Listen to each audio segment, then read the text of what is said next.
Abonnez-vous sur la chaîne Afrique Sport pour de nouveaux contenus exclusifs de vos sportifs préférés. N'oubliez pas également d'activer la petite cloche pour ne rien rater.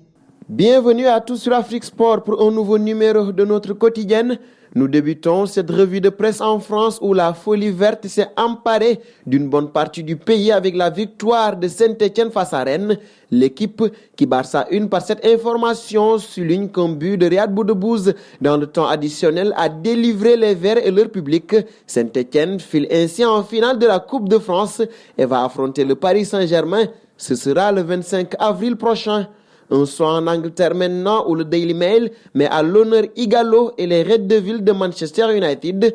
L'attaquant nigérian a été auteur d'un doublé face à Derby County lors de la victoire des siens 3-0. Ighalo gâche la fête à Rooney, titre le journal anglais. The Times parle également de cette victoire de Manchester United, mais sur la même page, nous retrouvons Eric Dyer. Le défenseur de Tottenham a été auditionné par la police après son altercation avec un fan. Les enquêteurs veulent également parler aux frères du milieu de terrain et aux fans impliqués. L'affaire se jouera donc hors des gradins. Un saut au Portugal avec Abola qui souligne que le Sporting a levé la clause libératoire de 10 millions d'euros de Ruben Amorim. Après seulement 13 matchs sur le banc lisboète, Jorge Silas laisse donc sa place à l'ancien milieu de terrain du Benfica. Du côté de Braga où il était, c'est l'entraîneur de la réserve, Custodio Castro, qui va prendre le relais.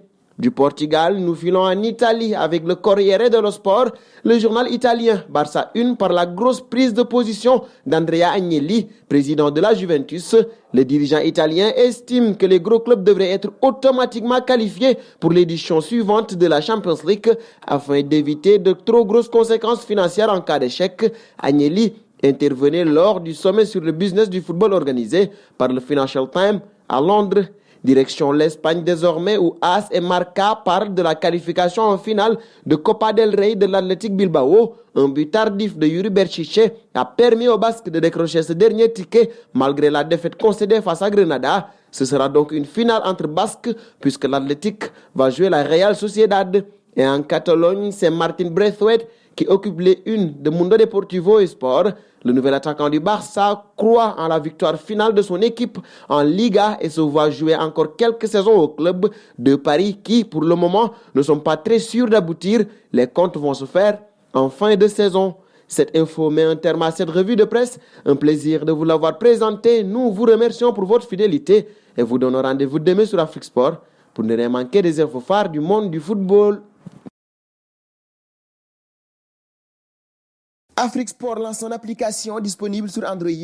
Prime League, Liga, Matinale d'Afrique Sport, Info Mercato. Vous ne raterez aucune information, alors n'hésitez plus et faites de l'application Afrique Sport votre ami de tous les jours.